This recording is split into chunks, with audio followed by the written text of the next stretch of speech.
Hello, everyone, and welcome to another episode of Mikey on Mute. As always, I am your host, Mikey, coming off mute for another adventure. Today is episode 4, Divorce, Dependency, and Depression. As always, I am not a licensed therapist.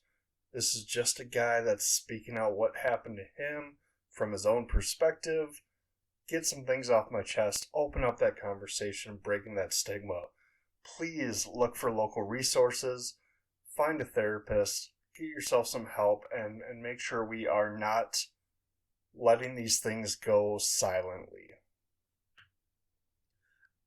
Last episode, I left us on quite a little cliffhanger. Not a cliffhanger, if you will, because there was definitely an end to that story, but a little bit of a down note, which is going to happen. You have these kind of podcasts and stuff like that, but if you listen to episode 3, I really appreciate it. Also, if you can take a minute, just find it. If you're listening on Spotify, give it 5 stars. Share it with a friend. I highly appreciate it. Sharing it, getting the word out, that's how we're going to open up this conversation. But yeah, episode 3 ended with the death of my mom and how that sort of started my file cabinet of my mind. And so at this point we pick up and go back to kind of where we were in episode 2, talking about my ex-wife, trying to do this in order, and I'm going to jump around a little bit from time to time, so I apologize that, trying to do as best as I can. Really from April of 2016, where the last episode ends, to the summer of 2018, it's a blur of a lot of things. In November of 2016, a coworker of mine passed away. He was in an automobile accident. He was younger than I am, and it really kind of hit us hard as somebody that was a colleague, somebody that was fun-loving, and that was another kind of taste of, oh my gosh, what is going on with this year? 2017 to 2018 was a lot of back and forth with my ex-wife, trying to almost outdo each other with mean behavior. How could we hurt each other the most? You know, one of us would do an action that we know would get an emotional response out of the other person, and then vice versa. Very toxic behavior on both my part and her part. I will take plenty of accountability. I was not some sort of angel in this time period. It really felt like we both knew what the best thing was, but neither of us felt right admitting defeat, if you will. And so it was a loop of playing the victim. Who would be the reason that the other left and why? How long do we have to keep up the charade before it would be justified in a way? Fall of 2018 was that point that, to put it lightly, to sum up a very messy amount of arguments and back and forth, was the time that we figured out that it was best for us to separate. That is the nicest way of putting that. Her cheating on me with a female truck driver was the last emasculating straw to break the camel's back. It was at that point I knew 100% in my heart that the marriage was over. There were points where she would sit outside for 3 hours at a time and telling me she was talking to her friend. In reality, she was talking to this other person who was a state over, planning their life together, what it would be like when she leaves me, and it finally kind of was to that point of that no matter how much we wanted to stay to make it work for my son, it was not possible. We were lighting each other on fire metaphorically back and forth. So at that point in fall of 2018, she moved in with her mom, and I turned to the one Band-Aid that I knew as a man I could use in this situation. Alcohol. I'd been around it all my life. I live in Wisconsin. It's something you are born around. When I was a kid, my parents brought me to the bar, and I thought it was a fun time to play darts and pool and eat chips. And I look back and realize they spent a lot of their free time hanging out in the bar and just bringing me with. So, growing up, this was what I knew adults did, especially in stressful situations. I drank, and drinking led me to the other band aid I found to help me through what I was feeling, because lots of mixed emotions. Yes, I knew this was the best thing for me to be out of this marriage. However, my mind is on a constant loop at this point. Like, you failed. You dropped the ball. You lost it all. You messed everything up. And so that, mixed with the alcohol, led me to a good friend of mine called isolation. I cut everybody out. I stopped responding to text messages and calls. I didn't make plans to go around anybody. The only time I was around anyone else, and it's not funny, I apologize for the laugh, but the only time I wasn't isolating was when I was trying to throw in jabs, even after we were separated. That involved a lot of, the only person I would talk to was her best friend at the time. And we set up times for her best friend to come over and we would have sex. And at that point, it was just a release, and I knew it would eventually get back to her. And it was a jab, so that was my one forte into being around people other than isolation. So here I am, in my mind, just a mess of, I don't know how to bring myself to shower. I am drinking because that's what I know you do. I'm isolating, and it just felt like the only time I didn't want to drink was when I was around my son, which is good. I'm glad that wasn't the time I wanted to. It was still a glimmer of light in my life at that point. So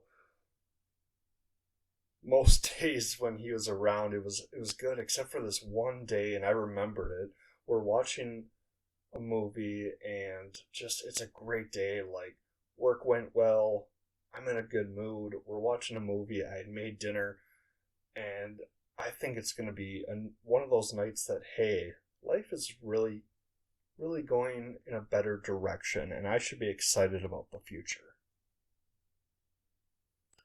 That stopped as soon as my doorbell rang.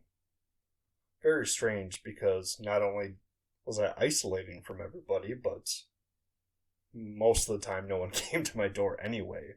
So it was very strange. It was 6 or 7 at night, I can't remember, but it was the time I was home with him, and I go to the door and I open it, and it is this man that just, there's nothing scary about him. There's no identification. He's not a police officer. He's not, in a suit or anything. Just kind of like a button-up business casual. And I'm wondering if I'm about to be told about their Lord and Savior or what is about to happen. And instead, he asked me, "Are you blah, blah, blah?" And he gives me my full name. And yeah, I mean, that's me. Without thinking, just, yes, that's my name. How's it going? How can I help you? Got served that day. She served me divorce papers. And I think that's when it kind of hit me. And I went into, like, very defensive. How dare she serve me when she knows he's going to be here? She could have done it on days when she knew he wouldn't be here. And yet, it was another jab. Like I said, it's been a boxing match for years. And that day was just, it was very irritating, and it ruined what was feeling like such a good day. And that's on par. She knows what buttons to push in order to get that emotional response. And it's one of those days that's going to be burned into my head, even though I have this pattern of blocking out, trauma blocking, whatever happened that I don't want to think about, that I don't want to process. Like we talked about last episode, that should be on my mind, right? Dealing with that stuff, no, that's blocked out, but I still remember this day. It's one that I can't block. It's one that's very vivid to me.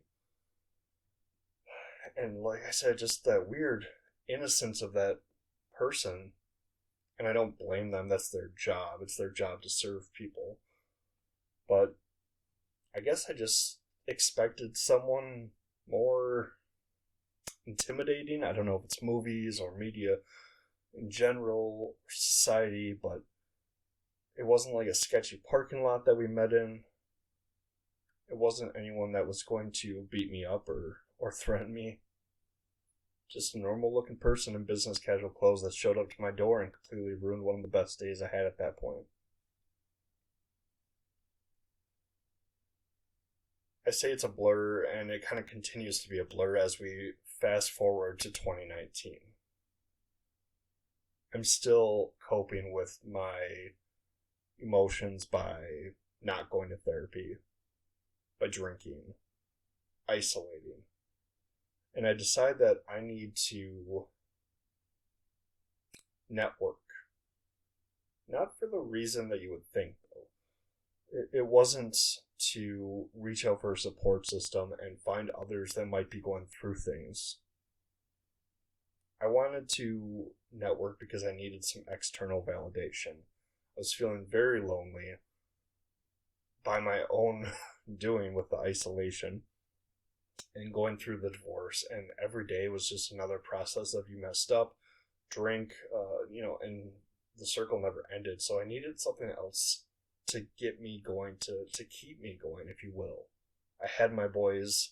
There will always be a reason for me to keep going, but I needed something else in my life, and I didn't know what that was going to be. So I went on to Kik, which was a messaging app. It might still be one. I don't know. I'm not very good with keeping up with what's up on the apps when it comes to dating or messaging or group, finding groups and all that stuff. I think a lot of stuff maybe has gone to Discord and all that, but went on Kik, and ultimately my goal was a few things. So one, find somebody that could talk to me online and listen to me vent and give me the validation I need. Not only did I need validation for my looks, but I needed validation that I was in the right, that my ex-wife was 100% of the problem, and if I told them my story, they would agree with me. And the second thing I was looking for was someone who was a complete 180 turn from what my ex-wife was. I took all the qualities that she had, and I wanted somebody that was the complete opposite. I didn't want anything to do with her. I wanted to surround myself with people that were not her. This was such a driving force that it really pushed me into being desperate and kind of accepting whoever was available online on this Kik group. And what it led me to, and this relief to me needing something else, came in the form of a multicolored hair, weed smoking person who was into BDSM and lived 2 hours away. These were all things that were not my ex-wife. She did not dye her hair strange colors. This person had multiple colors that were not natural. Check. Weed smoking, my wife at the time wasn't touching the stuff. I was like, hey, I need something else. The alcohol's not really doing it for me. I've dabbled before and all that stuff, so check. All right. Into BDSM, that was nothing that ever was discussed with my ex-wife. We had a very vanilla relationship. There was no introduction of anything to spice anything up. So the world of BDSM really provided me with a whole new outlook to grab onto, to almost become hyper fixated on. It seemed right up my alley for what I needed at the time with the external validation. Here was somebody who was talking to me about being my submissive and doing everything I needed, very slave like, and just telling me all the words I wanted to hear. I got introduced to impact play using floggers and canes and other things that just helped me be able to feel in control of the situation when it comes to providing or inflicting pain. Granted, in a consented way. These were all consented and talked through scenes. But it gave me some sort of confidence in a way that I was in control of inflicting the pain versus my life, which is basically being a masochist in a way and taking the pain. So, and then living 2 hours away, it was somebody that my ex-wife was not going to run into. It was a world I could escape to and not be around. Instead of isolating at home, I might as well isolate 2 hours away. So here I jumped into this situationship, if you will, and immediately started ignoring red flags. This person eventually, very quickly, lost their job, said that their job unfairly fired them, that there was a mistake. And I believed them. I said, okay, yeah, damn the man, there's definitely a mistake happening there. That makes sense. Next red flag, leaving school. They were in school for cosmetology. Gave me a sob story about how they showed up in mismatched black outfit. The pants weren't quite up to code on what the school said, and apparently this was not the first time it happened, and that it was an unfair thing to do, but that they had let her go, basically, from learning. That she would not be attending anymore due to dress code violations. Again, I stood in the corner of this person I had just barely met and said, that's ridiculous. How dare they? You're going to be, a cosmetologist to the stars. And just really pushing them to the moon. I ignored a loss of placement with her child. That one still boggles my mind. Her ex-husband was getting more placement and more custody. I was being fed lies about how the court system was a scam. I think going through my own pending divorce really blinded me to what was going on, and I just figured that here we are, two very unfortunate people dealing with some shitty stuff going on at court. Obviously the courts and the state are to blame, and our exes are crazy, and how dare he take her away from her.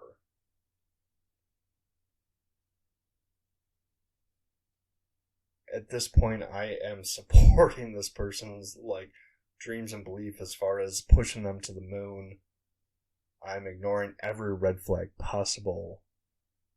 I personally am using marijuana to mask things instead of to relax and chill.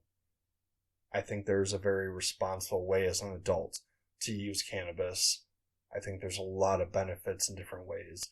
This was not me using it in a responsible way. This was me saying, hey, I don't want to feel anything. I don't want to feel anything. I don't want any emotion to come near me. Alcohol wasn't working anymore, so I was going to get high enough to not feel. Got to a point that when she lost her apartment, I said, hey, just come stay by me. Not a worry. Threw caution to the wind and invited this person I barely knew to stay here. Again, ignoring a red flag that she got kicked out of her apartment for not paying because she didn't have a job, she wasn't going to school, and etc., etc. So here I am thinking that I am in a whole new phase in life. And what it really was me lying to myself and masking everything with overuse of cannabis and alcohol and just trying to continually say, hey, if it can happen to this person, it can happen to me. We're the same type of person. This is the situation I'm supposed to be in, not the one I was with my ex-wife. And looking back, that's scary. It's not a proud moment for me, that phase of my life, that section of my life. The fact that I made it through alive and with my children in my life still is amazing to me. There are a lot of days where that inner critic comes in and tries to tell me I don't deserve it, that I probably shouldn't have made it out at that point. And some days it's hard to disagree with that inner critic. But all I can do is focus on the positive of where I'm at now, how it worked out for me in the end, and that I'm here to tell this story to you. As we go into the fall of 2019, my divorce is finalized in October. I still strongly believe that I was 99% in the right with things, that my ex-wife was completely wrong. And I just felt like the world was owed to me. I was glad to have any win that I could in court or with her. In life, I was anything that could make me justified and feel like I made the right decision. I was being fed that by people that were surrounding me with whatever I wanted to hear, whether it was this person I found online or new acquaintances that I were calling friends that were not really friends, but people that were basically yes men around me. Due to some arguments with her, the placement couldn't get figured out. She would not agree to having a regular sort of schedule with the days that we would be splitting, so we let it go to court and we got a very weird schedule that has, 1 day here, 3 days here, 2 days. It's very strange, but it worked. It was something that we got out. And the divorce is finalized, and I know that it was a big victory for both of us, both me and my ex-wife. It's something that, looking back, we both have admitted should have happened much earlier. Maybe we shouldn't have got married in the first place. And it hasn't been easy to co-parent with her or to be around her as a person. And a lot of that is me not taking accountability for things and still blaming her and seeing her in a negative light all these years later.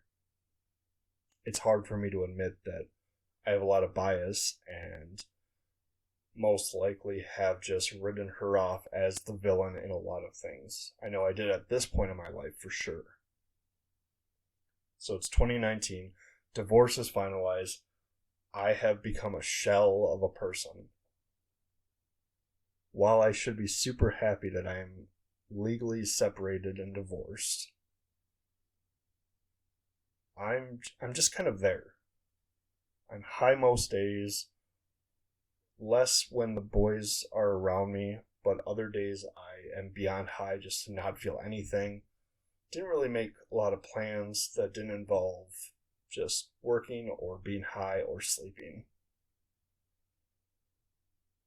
It got to a point very quickly after asking that person to stay here to realize that I had made a giant mistake.